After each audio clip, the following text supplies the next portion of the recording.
Yun, isa pong mapagpalang hapon po sa ating lahat. Welcome again sa ating episode ngayong araw. May papakita po kami na 3.5 hectares, mahigit. Ito, plat na plat. Pwedeng gawing, yan po yung lupa sa may kawayan. Lagpas pa po yan. Diretso po doon. Yan, napakaluwang po itong property na to kasi tatlong mahigit. 3.5 hectares mahigit po ito. Pwede po itong subdivide lot, no, bro. Pwedeng, pero natatamnan to ng palay.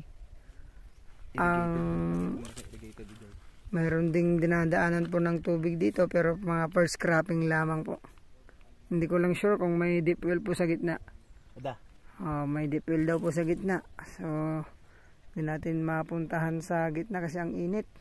Papaliparan na lang po natin ng drone para makita po natin yung ganda nito. So, kita nyo po yung mountain view niya, no? Ang lapit po natin sa bundok, kaya walang panamang bagyo sa atin dito. Tapos ang property na to ay titled property. So, may 70 meters right of way. Pero may moon siya, mga 6 meters, 5 to 6 meters wide ang kanyang right of way.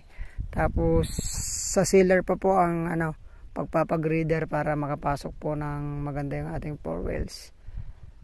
Tapos gintax, sagot din po niya, kausapin natin kung hanggang transfer para all in na, para mabilisan. Tapos inidil naman po ang agent natin. Agent natin po yan po, si brother. So ito po yung start po ng lupa. Yan.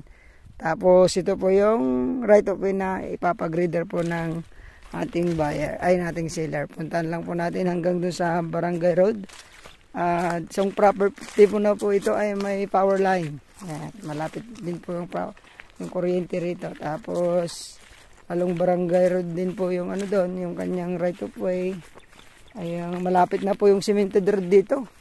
Yan, napakaluwang po yung ating gagawing kalsada nito. Yung na yan, tapos to so mga 6 meters po. Yan yan. Tapos yan.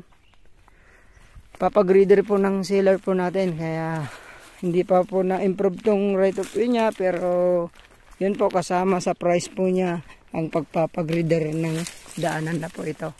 Kaya wala pong problema sa daanan.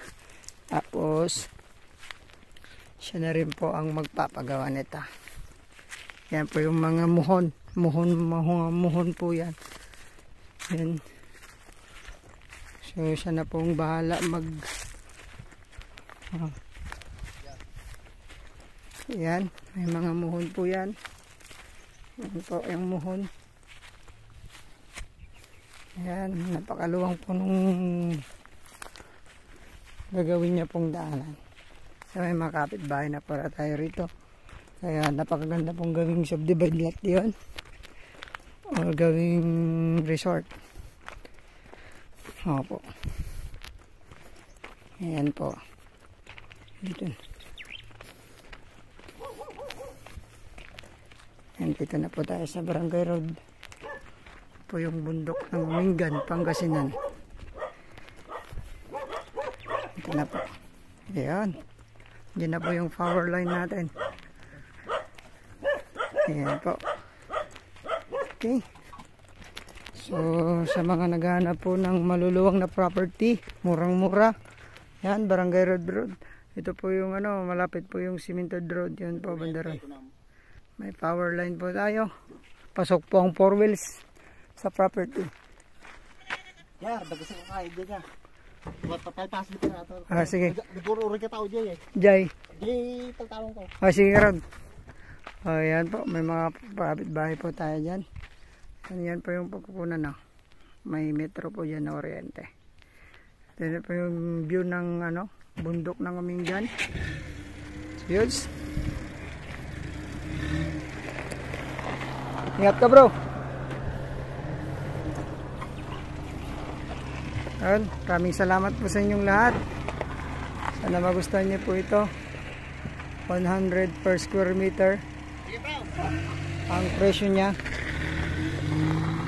Pero pinapakausap namin sa kanya na all in na po para hindi po problema ang buyer.